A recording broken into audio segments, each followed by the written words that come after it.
So over here you can see that I have multiple emails, and let's say I want to apply actions to them.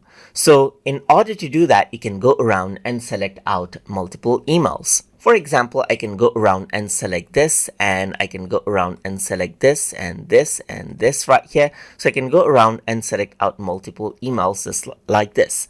So once you do that, you can see that you have option to move them out into a particular place, or you can sweep them, or you can mark them as read, and you can categorize them out as well.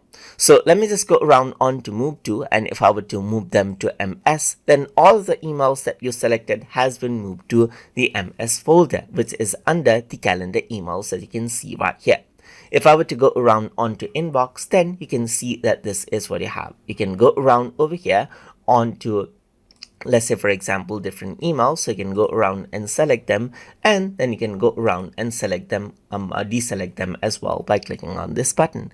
Or if you were to click on select right here, you can see that you get the selection option, and you can select all of the messages over here just like this as well, and you can mark all of them as read or unread right here, and you can pin them and so forth. So you can go around over here and select out, let's say, this email and this email right here, and you can go around and select out this email, and if I were to go around and pin it, then all of the three images, that is emails, will be pinned out just like that.